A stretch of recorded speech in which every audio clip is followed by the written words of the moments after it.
Welcome to Dere's Accountancy.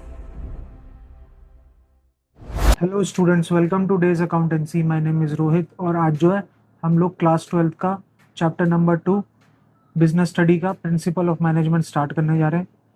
तो students आइए start करते हैं इस चैप्टर को। इस पर्टिकुलर चैप्टर में हम लोग फ्यूल के 14 प्रिंसिपल्स को डिस्कस करेंगे। तो आगे फर्दर स्लाइड पर चलते हैं। सबसे पहले हेनरी फ्यूल के बारे में थोड़ी सी इन्फॉर्मेशन ले लेते हैं, इनका लाइफ और इनका प्रोफेशन। ये जो है 1841 में बॉर्न हुए, 1925 में इनकी डेथ हो जाती है। फ्रेंच माइनिंग इंजीनियर थे और मैनेजमेंट के थ्योरिस्ट थे, राइट। एजुकेशन इनकी, ये ग्रेजुएटेड थे माइनिंग एकेडमी से 1888 में। और करियर देखें तो ये मैनेजिंग डायरेक्टर रहे 1888 से 1918 तक, राइट, फ्रेंच कंपनी के अंदर।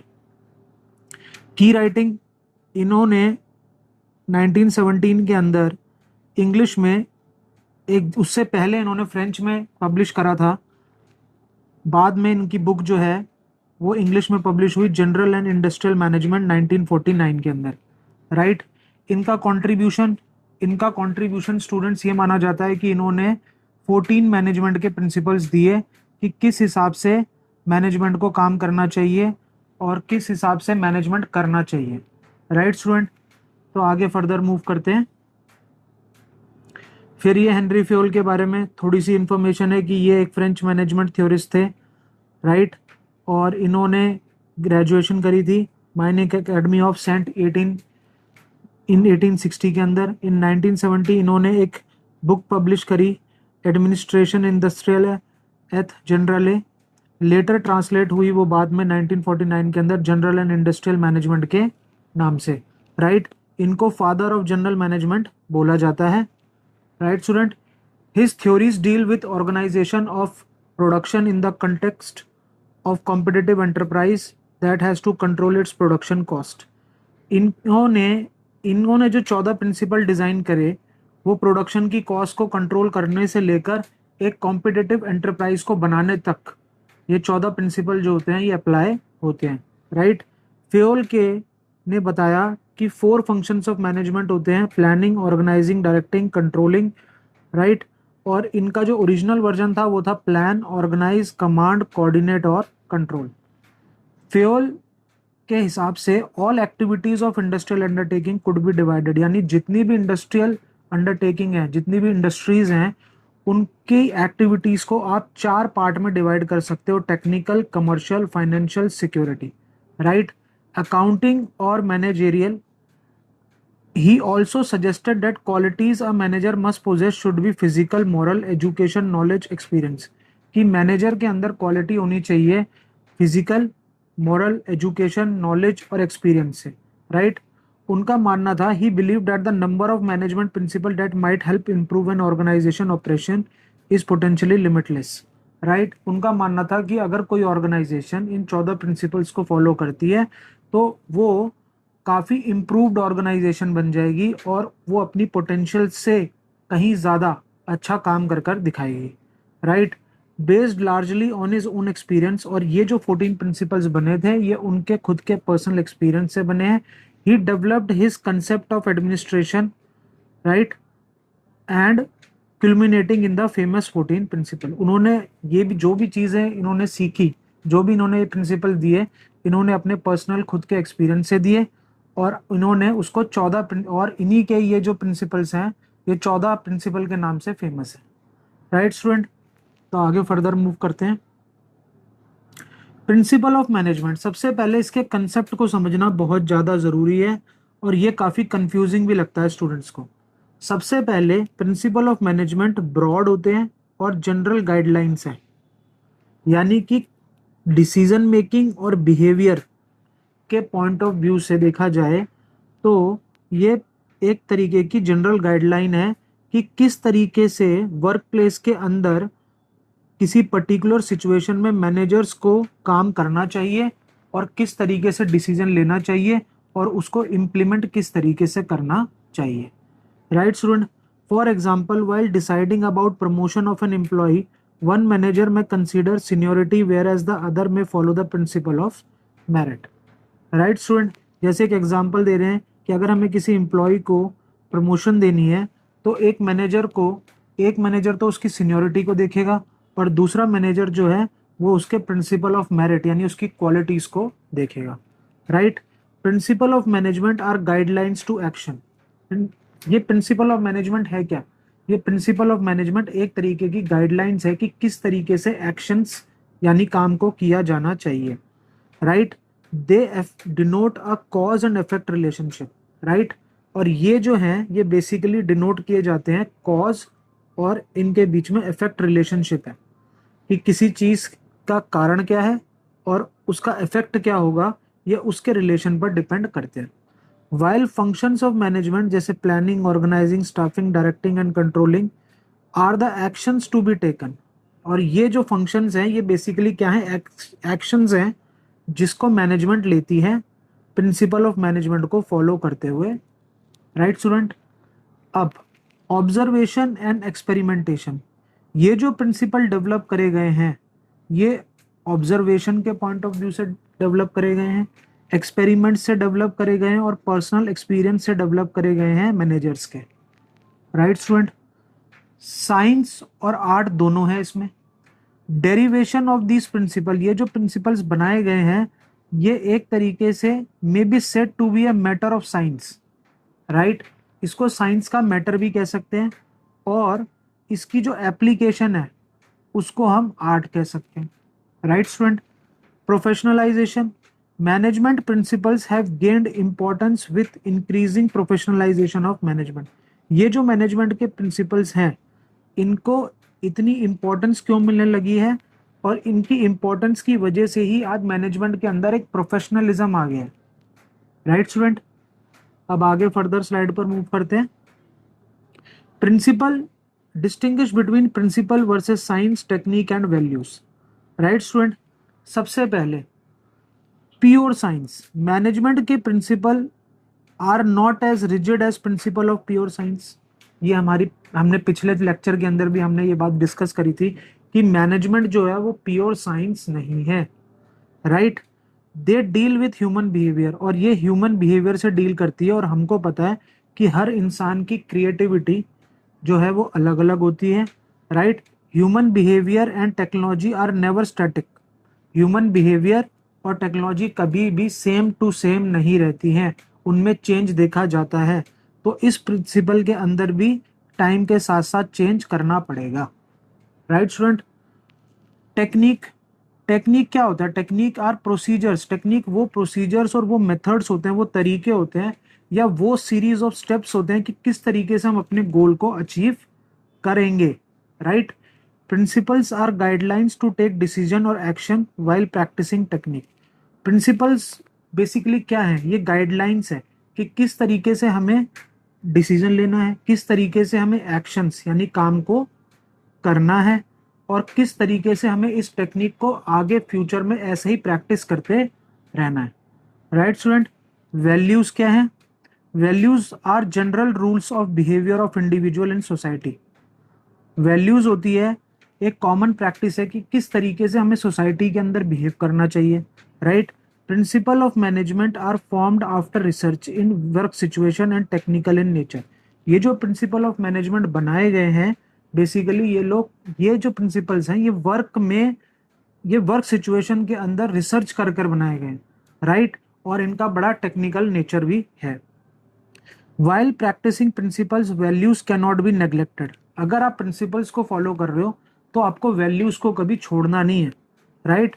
Business must fulfil social ethical responsibilities. एक बिजनेस को सोशल, अपनी प्रॉफिट मेकिंग के बारे में भी सोचना है, अपने कंपटीशन को भी हैंडल करना है, साथ में अपनी सोशल एथिकल रिस्पॉन्सिबिलिटीज को भी पूरा करना है।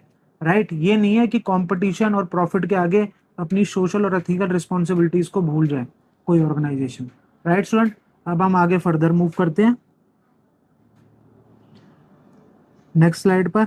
अब हेनरी फ्योल ने हमको 14 प्रिंसिपल्स दिए। Right student. पहला प्रिंसिपल जो है वो है डिवीजन ऑफ वर्क, दूसरा है अथॉरिटी और रिस्पॉन्सिबिलिटी, थर्ड है डिसिप्लिन, फोर्थ है यूनिटी ऑफ कमांड, फिफ्थ है unity of direction, subordination of individual interest, right, remuneration, centralization and decentralization, scalar chain, order, equity, stability of personnel, initiative और Spirit the cops. ठीक है right student, ये principal 1 to 7 यहाँ से हैं, फिर यहाँ से 8 है, ये 9 है, ये 10 है, ये 11 है, ये 12 है, ये 13 है और ये 14। तो इस तरीके से ये हमारे 14 प्रिंसिपल्स हैं। राइट स्टूडेंट, अब हम आगे फर्दर मूव करते हैं नेक्स्ट स्लाइड पर। सबसे पहले अब हम एक एक प्रिंसिपल को डिटेल में डिस्कस करेंगे। राइट स्टूडेंट, सबसे पहला है division of work. Right, work should be divided into simple task, यानी काम को छोटे छोटे टास्क के अंदर हमें डिवाइड कर लेना चाहिए। जैसे हमें कोई कार मैन्युफैक्चर करनी है। राइट स्टूडेंट, अगर हमें कार मैन्युफैक्चर करनी है तो हमने टायर का काम किसी और पर्सन को दे दिया, हमने इंजन का काम जो है वो किसी और पर्सन को दे दिया, हमने जो और ग्लासेस या मिरर्स का काम जो है बेसिकली वो हमने किसी और को दे दिया है। राइट, पेंट का काम हमने किसी और को दे दिया है। तो हमने काम को क्या करा है, हमने वर्क को क्या कर दिया, छोटे छोटे टास्क के अंदर डिवाइड कर दिया है और उन जो टास्क है उनको अपने अपने ट्रेंड स्पेशलिस्ट के पास भेज दिया गया है। राइट स्टूडेंट, यानी कि उस टायर का काम उस पर्सन को दिया गया जिसके पास टायर के काम का एक्सपीरियंस है, जो टायर के काम में स्पेशलिस्ट है। राइट स्टूडेंट, तो इंटेंट क्या है डिवीजन ऑफ वर्क का, कि जितना ज़्यादा प्रोड्यूस कर सके और जितना अच्छा प्रोड्यूस कर सके सेम एफर्ट में, तो वही डिवीजन ऑफ वर्क के अंदर आता है। A company has separate department, her company के अंदर सेपरेट डिपार्टमेंट होते हैं अलग अलग। फाइनेंस का अलग डिपार्टमेंट होता है, मार्केटिंग का अलग डिपार्टमेंट होता है, प्रोडक्शन का अलग डिपार्टमेंट होता है, ह्यूमन रिसोर्स डेवलपमेंट का अलग डिपार्टमेंट होता है, ईच विद स्पेशलाइज्ड पर्सन। और डिपार्टमेंट के अंदर अपने अपने स्पेशलिस्ट पर्सन्स जो होते हैं वो अपने अपने डिपार्टमेंट को हैंडल करते हैं और कलेक्टिवली मिलकर एंड में अपने टारगेट को अचीव करते हैं। और जो कलेक्टिवली मिलकर जो टारगेट होता है वो बेसिकली हमारा ऑर्गेनाइजेशन का गोल है। राइट स्टूडेंट, अब हमारा दूसरा जो पॉइंट है वो है अथॉरिटी और रिस्पॉन्सिबिलिटी। अथॉरिटी क्या है, अथॉरिटी का मतलब होता है right to give order and obtain obedience. Right, authority का मतलब होता है जॉब पोजीशन से जो पावर मिली है आपको ऑर्डर देने की, ये वो बात है। और जिसको आपने काम दिया उससे काम का ओबीडियंस, यानी कि वो काम को कर कर आपको देगा, इस बात का ओबीडियंस उससे लेना है। और रिस्पॉन्सिबिलिटी का मतलब होता है जो भी काम किसी भी पर्सन को दिया गया है वो उस काम को पूरा कर कर देगा।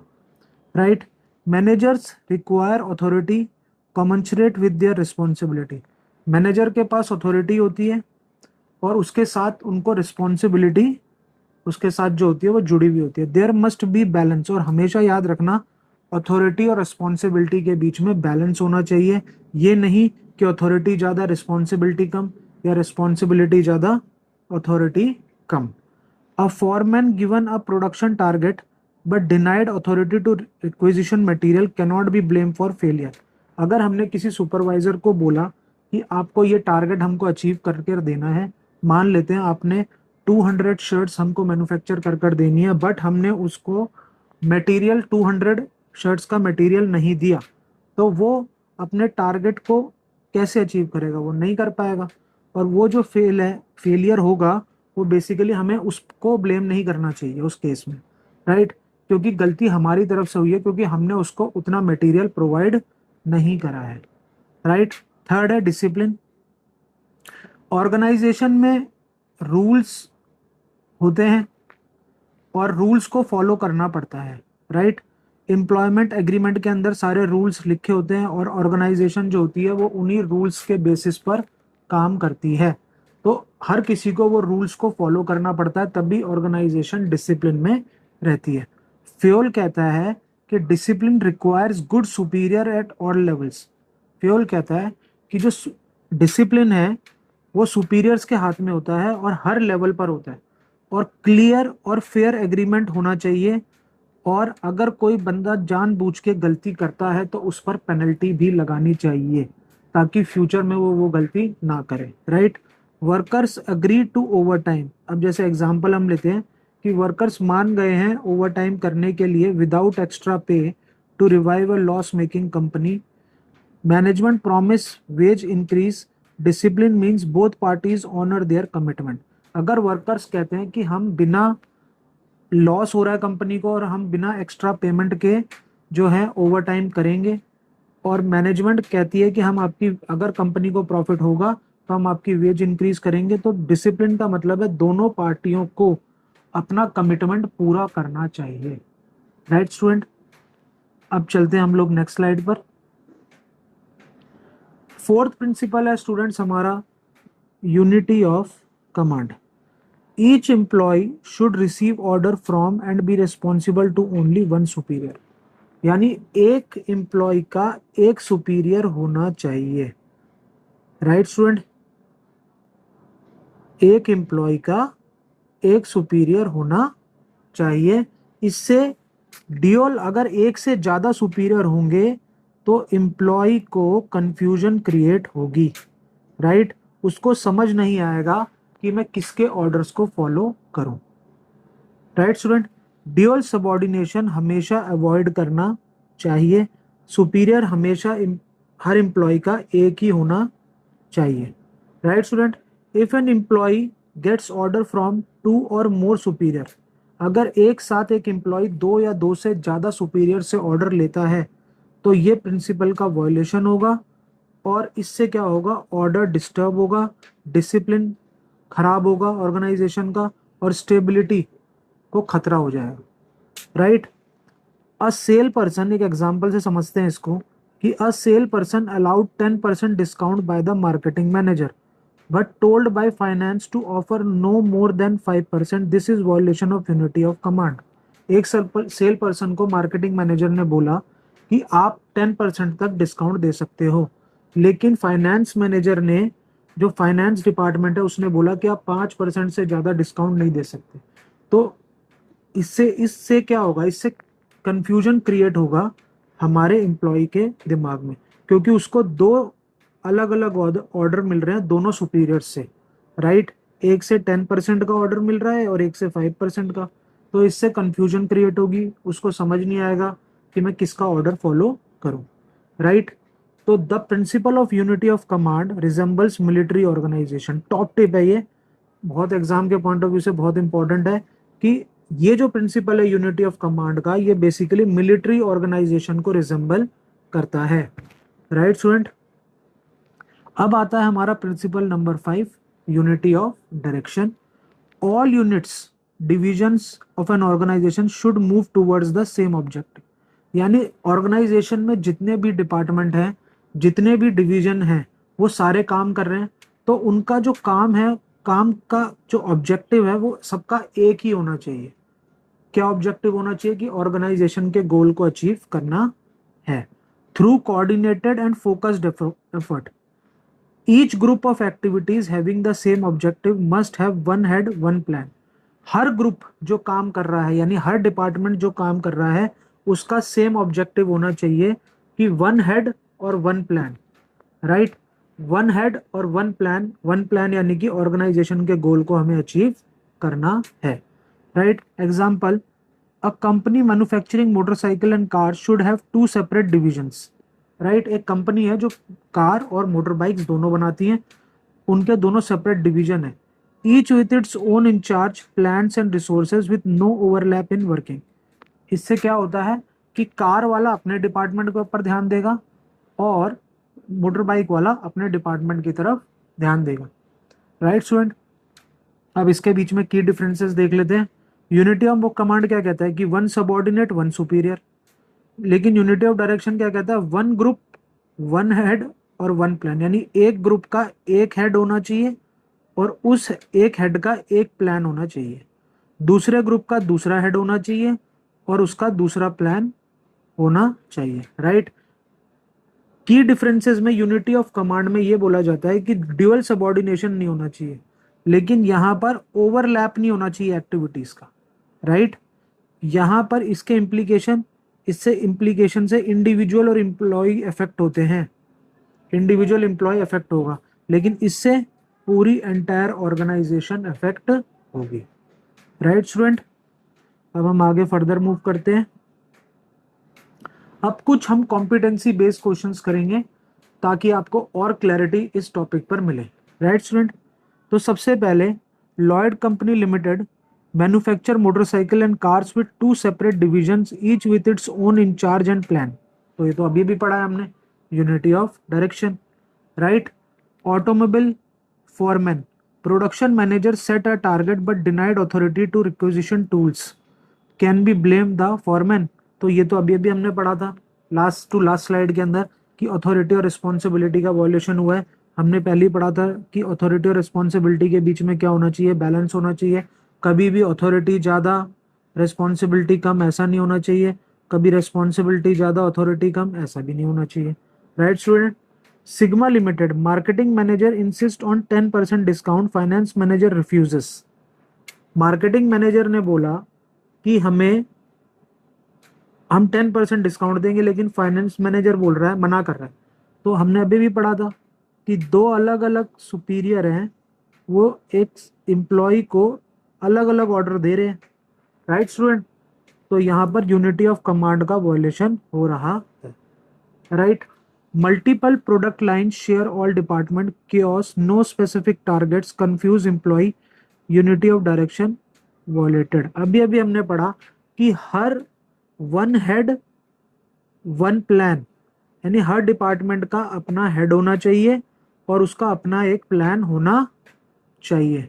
राइट, अगर ऐसा नहीं होगा तो एम्प्लॉयज जो होंगे, और अगर सारे डिपार्टमेंट अपने कोई अपने मतलब केओस होगा, कोई स्पेसिफिक टारगेट नहीं है किसी भी अपना, ना मोटर बाइक्स वाले का ना कार वाले का डिपार्टमेंट का कोई भी अपना स्पेसिफिक टारगेट नहीं है, तो हमारे एम्प्लॉय कंफ्यूज होगा और यूनिटी ऑफ डायरेक्शन का वॉयलेशन होगा। Right, sale percent discount, marketing allows 10% discount, finance से मैक्सिमम 5%। तो अभी भी यहाँ पर वही बात है कि यूनिटी ऑफ कमांड मिसिंग है, हमारा एम्प्लॉय कंफ्यूज है कि भाई हम किसकी बात माने। Right, Tulip industries workers worked over time to revive the company, management refuse promise wage increases. अभी अभी हमने बताया कि दोनों को अपने कमिटमेंट पर जो है कमिटमेंट को पूरा करना चाहिए, तो डिसिप्लिन के बारे में इधर बात हो रही है। Production manager says go slow on selling, marketing manager insist on fast selling. तो यहाँ पर भी एक एम्प्लॉय है, बेचारे को दो अलग अलग सुपीरियर से ऑर्डर मिल रहे हैं। राइट, और उसको ये समझ नहीं आ रहा कि मैं किसका ऑर्डर फॉलो करूं, तो यूनिटी ऑफ कमांड का वॉयलेशन हो रहा है। Wizard Digital, each employee independently performs assembling, labelling, packaging, no specialization order और अनफुलफिल्ड। अगर एक ही एम्प्लॉय सारे काम कर रहा है, असेंबलिंग भी कर रहा है, लेबलिंग भी कर रहा है, पैकेजिंग भी कर रहा है, तो उसको किसी भी चीज़ में स्पेशलाइजेशन नहीं मिल रहा। राइट, तो इससे कौन से प्रिंसिपल का वॉयलेशन हो रहा है, डिवीजन ऑफ वर्क का। राइट स्टूडेंट, अब हम चलते हैं अपनी अगली स्लाइड पर। अब स्टूडेंट हम लोग आ गए हैं अपने 6th प्रिंसिपल पर, subordination of individual interest to general interest. The interest of the organization should take priority over those of any one individual. हर इंडिविजुअल का अपना एक खुद का गोल होता है। जैसे मान लेते हैं कि दो एम्प्लॉय हैं, मिस्टर ए और mister B. Mister A salary के इंक्रीज के लिए काम कर रहा है, राइट, और मिस्टर बी प्रमोशन के लिए काम कर रहा है। राइट स्टूडेंट, लेकिन इन दोनों के अपने अपने इंडिविजुअल गोल से ऊपर हमेशा ऑर्गेनाइजेशन के गोल को प्रायोरिटी मिलनी चाहिए। Right student, a manager ensures this through exemplary behaviour, not misusing power for personal benefit. एक मैनेजर को हमेशा कभी भी अपने पर्सनल बेनिफिट के लिए काम नहीं करना चाहिए, उसको यही याद रखना चाहिए कि हाँ, सबसे ऊपर जो है वो ऑर्गेनाइजेशन का गोल है, और इन stakeholders, owner, shareholder, customer और सोसाइटी को ध्यान में रखकर उसको काम को करना चाहिए। राइट स्टूडेंट, 7th प्रिंसिपल है remuneration of employees. Overall pay and compensation should be fair to both employees and the organisation. यानी जो भी एम्प्लॉय आपके पास काम कर रहा है उसको आपको फेयर फेयर सैलरी या फेयर रेम्युनरेशन मिलना देना चाहिए। एम्प्लॉय जितना काम आप उससे करवा रहे हो उसको फेयर वेजेस मिलनी चाहिए, और ताकि वो अपने रिजनेबल स्टैंडर्ड ऑफ लिविंग को मेंटेन कर पाए। राइट स्टूडेंट, उसकी सैलरी इतनी कम नहीं होनी चाहिए कि उसको समझ ही नहीं आ रहा कि मैं आगे, मेरा आगे फ्यूचर जो है वो कहाँ की तरफ जा रहा है। राइट स्टूडेंट, एट्थ पॉइंट जो है हमारा, eight principle, centralization and decentralization. Centralization का मतलब होता है concentration of decision making authority. Right, यानी डिसीजन मेकिंग अथॉरिटी अगर आप कंप्लीटली एक ही पर्सन के हाथ में दे दोगे, राइट, तो उसको सेंट्रलाइजेशन बोलते हैं। डिसेंट्रलाइजेशन का मतलब होता है डिस्पर्सल अमंग मोर पर्सन्स, यानी कि आपने डिसीजन मेकिंग अथॉरिटी को क्या कर दिया है, बांट दिया है हर पर्सन के अंदर। राइट, तो ना तो कंप्लीट सेंट्रलाइजेशन होना चाहिए और ना ही कंप्लीट डिसेंट्रलाइजेशन होना चाहिए, ये इस पॉइंट में समझाया जा रहा है। क्योंकि कंप्लीट सेंट्रलाइजेशन होगा तो डिसीजन लेना बहुत मुश्किल हो जाएगा। डिसीजन तो फास्ट हो जाएगा लेकिन उसको मानने वालों को बहुत आगे जाके प्रॉब्लम होगी। राइट, और कंप्लीट डिसेंट्रलाइजेशन अगर करते हैं तो हर कोई अपनी मनमर्जी करने लगेगा ऑर्गेनाइजेशन के अंदर, वो भी बिल्कुल सही नहीं है। तो ना तो कंप्लीट सेंट्रलाइजेशन होना चाहिए और ना ही कंप्लीट डिसेंट्रलाइजेशन होना चाहिए। राइट स्टूडेंट, अब आते हैं हमारा अगला पॉइंट, स्केलर चेन और गैंग प्लैंक। राइट, एक बार इसको इरेज कर लेते हैं। स्केलर चेन और gang plank, the formal lines of authority from the highest to the lowest rank are known as scalar chain. Student, आप ऐसे अगर देखोगे, ए से बी, बी से सी, सी से डी, ये स्केलर चेन है। ये जा रही है टॉप टू बॉटम और यहाँ दिखा रहे हैं बॉटम टू टॉप। तो एक लाइन है, एक फॉर्मल लाइन ऑफ अथॉरिटी है जो हायर से लोअर या टॉप टू बॉटम या बॉटम टू टॉप जा रही है, तो इसको हम लोग क्या बोलते हैं, स्केलर चेन बोलते हैं।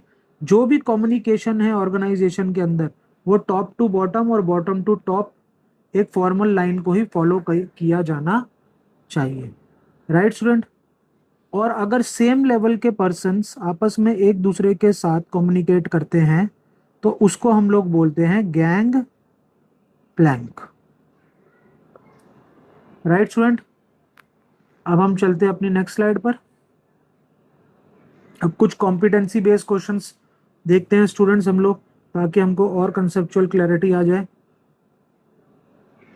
Scalar chain, gang plank, the principle scalar chain refers to the formal line of authority from highest to lowest ranks. Right, अभी अभी हमने पढ़ा है या तो टॉप टू बॉटम या बॉटम टू टॉप। राइट, इस तरीके से कम्युनिकेशन होना चाहिए फॉर्मल लाइन के अंदर। According to Fayol, organisation should have a chain of authority and communication that runs from top to bottom and should be followed by manager and the subordinates, जिसको manager और subordinates जो होंगे वो follow करेंगे। In a formal organisation worker can not directly contact the CEO, यानी formal line को कभी भी ब्रेक नहीं किया जाएगा कि बॉटम में बैठा हुआ सबॉर्डिनेट डायरेक्टली सीईओ यानी कि टॉप लेवल मैनेजमेंट से डायरेक्ट बात करने चला जाए। Right student, gang plank, emergency की सिचुएशन में worker can contact the CEO directly through a gang plank. Right, a shorter route provided so that the communication is not delayed when the time is critical, लेकिन ये सिर्फ emergency situations के लिए ही है। Right, अब यहाँ पर हमने हाई अथॉरिटी, यहाँ पर लो अथॉरिटी है, यहाँ पर फॉर्मल चैनल है, यहाँ पर डायरेक्ट कम्युनिकेशन को बता रखा है। यहाँ पर नॉर्मल रूट फॉलो किया जाना चाहिए चेन ऑफ कमांड में, इमरजेंसी में डायरेक्ट आप गैंग प्लैंक को फॉलो कर सकते हैं। रैपिड एक्शन की अथॉरिटी आपके पास होनी चाहिए और रिपोर्ट अपवर्ड्स आफ्टर स्टेबलाइजिंग, और जब सिचुएशन कंट्रोल में हो जाएगी तो फिर वही टॉप टू बॉटम वाला जो है हमारा स्केलर चेन फॉलो किया जाना शुरू हो जाएगा। राइट स्टूडेंट, अब हम आगे फर्दर मूव करते हैं। अब कुछ प्रिंसिपल्स के क्वेश्चन को फिर से हम एक बार टैकल कर लेते हैं, फिर उसके बाद हमें समझ में आएगा कि अब हमारे को अच्छे से टॉपिक क्लियर हुआ है या नहीं हुआ। जैसे Kushal limited department setting their own objective without regard to organisation objective, यानी हर डिपार्टमेंट अपने ऑब्जेक्टिव को पूरा करने लगा है, उनको ऑर्गेनाइजेशन के ऑब्जेक्टिव से कोई मतलब नहीं है। तो इसका मतलब तो वही है, subordination of individual interest to general interest. अभी हमने पढ़ा कि सबसे ऊपर ऑर्गेनाइजेशन का इंटरेस्ट होना चाहिए, ना कि इंडिविजुअल इंटरेस्ट, राइट। ऋषभ एक मैनेजर है। Manager speaks to people at all levels, passing instruction across department without following the chain, right. तो यहाँ पर हमने अभी क्या पढ़ा था, जो कम्युनिकेशन है वो टॉप टू बॉटम होना चाहिए, राइट। अब यहाँ पर हम क्या देख रहे हैं कि मैनेजर जो है वो हर लेवल के पर्सन के पास जाके इंस्ट्रक्शन दे रहा है, तो वो कौन से प्रिंसिपल को फॉलो नहीं कर रहा, प्रिंसिपल ऑफ स्केलर चेन को फॉलो नहीं कर रहा। Fast cool industry employ worked over time but were not paid over time wages leading to dissatisfaction and unhealthy relation. तो अभी अभी हमारी वेजेस से रिलेटेड बात हुई, तो इसको हम लोग रेम्युनरेशन ऑफ एम्प्लॉयज के अंदर डालते हैं। Mister Prakash Chopra general manager retains complete authority, no decision making power given to subordinate. तो अभी अभी हमने बताया सेंट्रलाइजेशन और डिसेंट्रलाइजेशन, क्योंकि सारी डिसीजन मेकिंग की पावर की जो अथॉरिटी है वो जनरल मैनेजर प्रकाश चोपड़ा के पास है, राइट। तो ये पॉइंट हमको सेंट्रलाइजेशन और डिसेंट्रलाइजेशन के बारे में बता रहा है। Mister Kapoor finance manager cancel personal leave for an important company meeting, prioritising organisational benefit. तो ये तो वही बात हो गई कि अपने इंडिविजुअल इंटरेस्ट को उन्होंने पीछे रखा है और ऑर्गेनाइजेशन के ऑब्जेक्टिव या ऑर्गेनाइजेशन को पहले रखा है। तो subordination of individual to general interest का प्रिंसिपल इसके अंदर है। Pranav manager expect subordinates to work purely for happiness and pleasure without adequate compensation, right. Manager expect करता है कि सबऑर्डिनेट खुशी खुशी काम करें, अगर उनको अच्छी सैलरी मिल भी नहीं रही तो भी वो खुशी खुशी काम करने चाहिए। तो ये इधर कौन सा प्रिंसिपल के बारे में लगने की बात हो रही है, remuneration of employees, right student. अब हम आगे फर्दर मूव करते हैं नेक्स्ट स्लाइड पर। 10th हमारा प्रिंसिपल है प्रिंसिपल ऑर्डर। हर चीज ऑर्गेनाइजेशन में people and material must be suitable places at an appropriate time for maximum efficiency, right. Organisation में हर चीज ऑर्डर में होनी चाहिए, right. The principle of order states a place of for everything everyone and everything in its his or her place.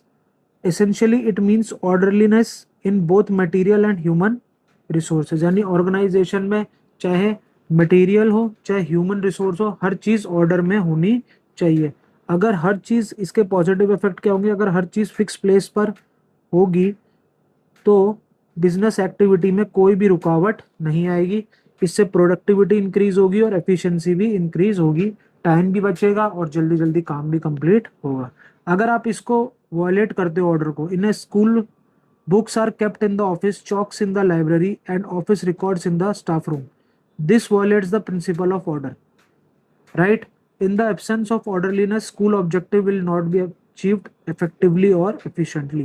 So orderliness is not just about physical material, it applies equally to people being in the right roles at the right time, right student। ये हम इधर सिर्फ material के बारे में बात नहीं कर रहे, हम लोगों के बारे में भी बात कर रहे हैं कि सही समय पर उनको सही रोल में होना चाहिए, राइट। आगे हम फर्दर मूव करते हैं। इक्विटी, स्टूडेंट्स ऑर्गेनाइजेशन में हमें हर किसी को इक्वल दर्जा देना चाहिए, right. This principle emphasise kindness and justice in the behaviour of manager. Manager अपने वर्कर्स के साथ कोई भेदभाव नहीं करेगा, किसी भी उनके सेक्स को लेकर, उनके रिलीजन को लेकर, उनकी लैंग्वेज, कास्ट, बिलीफ और नेशनलिटी को लेकर उनके साथ कोई भेदभाव नहीं किया जाना चाहिए। ऑर्गेनाइजेशन में हर किसी को समान यानी इक्वल दर्जा मिलना चाहिए। According to Fayol, good sense and experience are needed to ensure fairness to all employees who should be treated as fairly as possible. Organisation में हर किसी को फेयरली ट्रीट किया जाना चाहिए। Example, in multinational corporations people of various nationalities work together in a discrimination free environment, right. यानी अगर हम किसी मल्टीनेशनल कंपनी के अंदर देखें तो अलग अलग नेशनलिटी के लोग मिलकर काम करते हैं और वहाँ पर कोई भी भेदभाव नहीं होता, हर किसी को इक्वल अपॉर्चुनिटी अवेलेबल होती है आगे बढ़ने की, राइट स्टूडेंट। पॉजिटिव इफेक्ट क्या होंगे इसके? इक्विटी इंश्योर्स, अगर आप इक्वलिटी रखोगे हर किसी के अंदर तो लॉयल्टी और डिवोशन होगी एम्प्लॉयज के अंदर, राइट स्टूडेंट। अब आगे चलते हैं हम लोग अपनी नेक्स्ट स्लाइड पर। Stability of personnel and initiative. Stability of personnel should be selected and appointed after a due and rigorous procedure.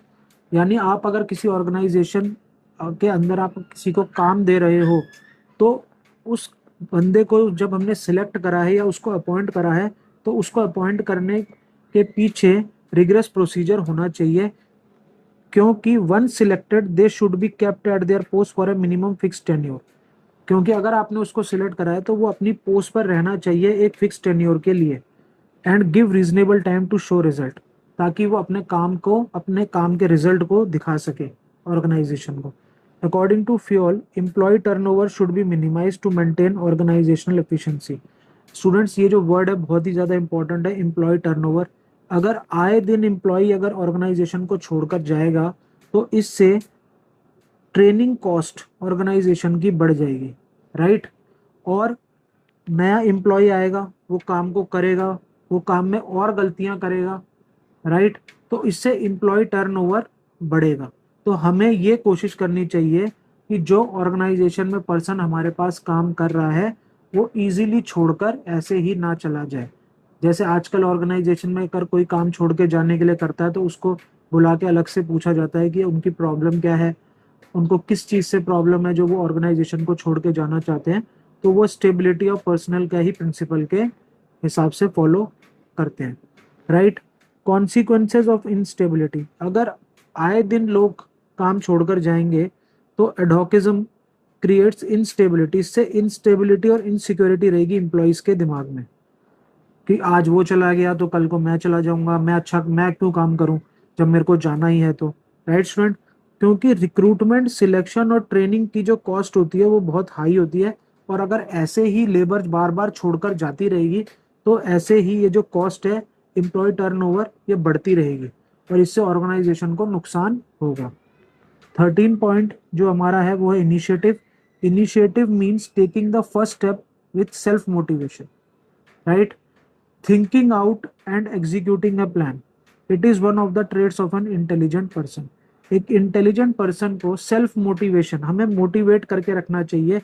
Thinking out, हमें सोचना चाहिए कि प्लान किस तरीके से हमें लागू करना चाहिए। तो एक इंटेलिजेंट पर्सन होना चाहिए। वर्कर्स को भी एनकरेज करना है हमको कि आपके दिमाग में अगर कोई और अच्छा प्लान है तो आप हमें बता सकते हो, right, with in the prescribe limits of authority, right student.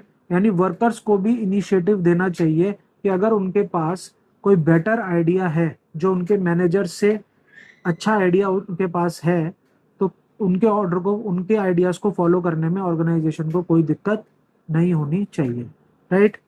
Example, a good company should have an employ suggestion system.